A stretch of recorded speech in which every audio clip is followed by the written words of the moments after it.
Hey, welcome into another Whoosh video here with me, Louie. Today we're taking the time to discuss a recent interview I did with Adam Miller, Haig, Demarjian, and Steve Jones about the Shade graphic novel that they were contributors and creators on.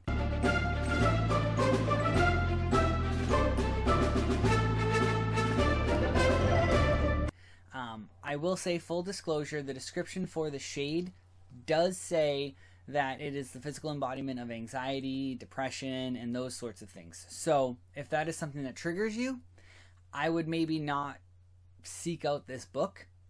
Doesn't mean you can't find some of the other stuff they might have contributed to and support them in that way. But if that is something that triggers you, maybe don't kind of delve into this story fully. You might still be able to appreciate the art and the covers and but I just don't want this to be something that ends up triggering somebody. So we'll just start off with that trigger warning if it is something that might do that for you. Now, let's jump into this whole interview. Unfortunately, we can't because my GoPro didn't have audio. I don't know why. It seemed like it was all set when I was recording, and then when I went to go pull off the files, there's no audio. So it's extremely unfortunate. But I do have this little montage of the interview with them.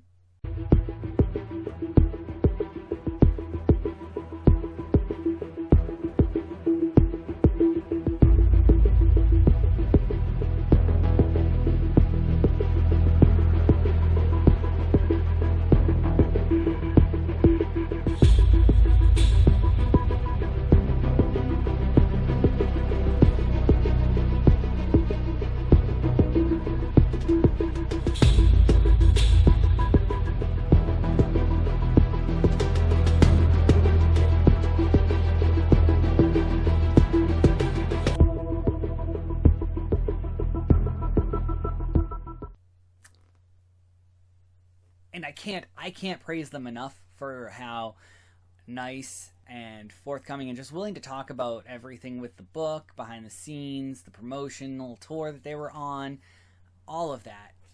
They were all super great. Adam Miller happens to be the cover artist for the 1 in 5 variant. He's also the creative director for the whole project. Wicked nice. Told us a lot of the behind the scenes things about they got to read the script for the movie, which, fun fact, this is all to promote the movie The Shade, which had a 3-week run in September, I believe into like early October-ish. It is coming out on demand on November 22nd, 2024. So mark that down on whatever digital service you might use, Vudu/Fandango at home, Amazon Prime, literally wherever you might purchase the digital movie. Check it out, see if it's on there, and if you can, maybe pre-order it, add it to a wish list, whatever you have to do. If this sounds like something interesting to you, absolutely do it. Having watched the trailer for both the movie and the book, the movie looks really intense. It's definitely got a psychological thriller vibe to it. It's interesting to see that it's a physical manifestation of depression and anxiety as people battle that every day. So for them to make that kind of the primary villain of the stories, especially in the graphic novel, it is something to kind of admire, I think, to bring to the forefront and to let people know they're not alone in that fight. And then for the movie itself, watching the trailer, the tagline is "The family secret is out for blood."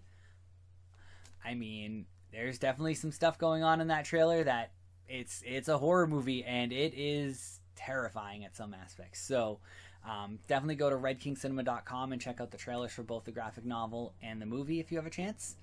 And like I said, there was so many cool, fun stories they told us when we were talking to them, from the premiere where they had a red carpet. On the red carpet, they actually had art from the comic shown as well, blown up massive, so everybody who was walking the red carpet could actually see it. To the support they've gotten behind the scenes, getting to read the script early to get an idea of what the movie was about to help influence the stories in the book, to just all of the promotion, all of the support from the company. They could not have spoken more highly of. Another fun fact from the interview is that talking to them, and Steve told me his favorite story was Haig's story that he actually wrote and drew, and then Haig's favorite story was the story that Steve wrote. And to be completely honest with you, I read both of them before this. I wanted to be able to come on here and talk about them, and they're definitely intense. The themes of anxiety and depression within those is massive. Haig's story is called Grain by Grain, and it's the story of a mother and a son fleeing their war-torn home into the forest, into the mountains, and the son had heard stories of monsters in the forest and in the mountains. The mom says those are just stories to keep kids from playing in here. And there's this story of a clever traveler who puts down grains of rice in a circle around him, and the monster can't get through them, but the monster takes all of the grains of rice back to his cave to count them, giving the traveler enough time to get away.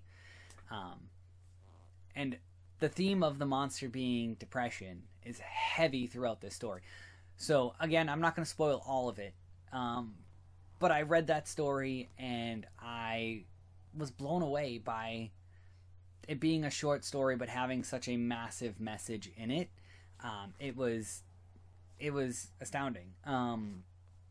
It was so well done, and I wish I could have had read it before I met Haig, so I could have talked to him more about it, and just gotten his thoughts and feelings on it more, because it is one of those emotionally gripping stories. And it was really great. And like I said, if the themes of the movie and the books don't trigger you, I can't recommend picking up these books enough. And you can go to, it's going to sound like a promotion, but you can go to their website, redkingcinema.com, to pick up the book. Again, it's not a promotion. It's literally one of those things where you read it and it impacts you, and you're still processing yourself, because I'm still processing it after having read it. And it's just one of those things that sticks with you. And the same with Steve's story. Steve's story is called Town, and it's about a small town, basically anywhere in America, where they were maybe a mill town, they were a coal mining town, the industry dies, and the town slowly dies around it. And it talks about how, it makes a comparison of a crack in a foundation in a home, and the water seeping through causing mold to grow in that basement.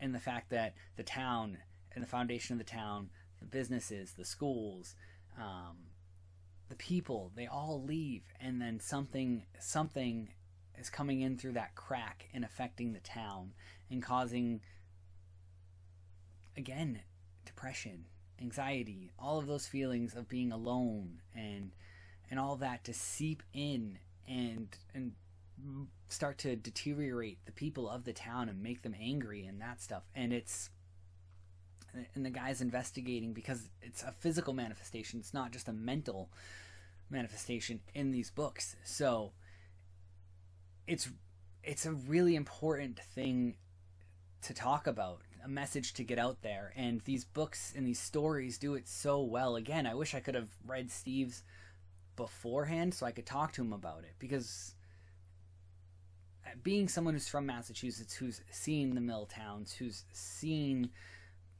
kind of the transition those have had to go through, and knowing that Red King and the artists they employ, they're all local artists, it would be cool to get that background of what influenced this story. Like what area maybe of the state or the town or whatnot influenced your thoughts on this story. So I would have loved to have, I should have taken the chance to read it and then talk to them, and I just didn't have a chance. So I am literally blown away by the stories in the book. They're just so deep, and they're short stories, which is a lot. For a lot of people say that maybe comics and graphic novels and stuff like that aren't stories. They can't be deep. They're just drawings. Like, I would highly argue against that, especially with these books. I genuinely cannot recommend enough to go pick these up, as long as they don't trigger you. Again, that's just my only thing. If they might, don't do that. Find other ways to support these great local artists. They're amazing. Yeah, genuinely blown away. And trust me, I'm absolutely not kidding you when I tell you I picked up a bunch of stuff from them to help support them. So this is cover A, which you've seen already. This is cover B, which Adam Miller did, which is awesome. Super, super cool. And then they also had a special free preview edition because they had posters for sale, so you could have gotten one of those too. So I picked up one of those as well. And they were just the best. They were just some of the best people I've ever had the chance to talk to, and I'm super disappointed I lost their audio on them. I can't apologize to them enough for making that mistake. If I have the chance to, I will interview them again in the future. 100% for sure, especially now having the stories in my mind and knowing what they wrote. I would love to do it again, and my sincerest apologies again for losing the audio. I don't know what happened there, but I hope that everybody who has watched this far in wouldn't be triggered by it, knows that the movie is coming out on November 22nd, 2024, and has a chance to go pick up this book from them either in person when they're doing another tour stop, because they might be doing more of that going forward, or you go to the redkingcinema.com and pick one up there and enjoy the story. Let me know if you do, or if you have read it. Let me know in the comments below your thoughts on it, and if you haven't read it, let me know if it's something you might actually want to pick up. Yeah, curious to see, and again, apologies for losing that audio, but yeah, we'll catch you here next time. Thanks.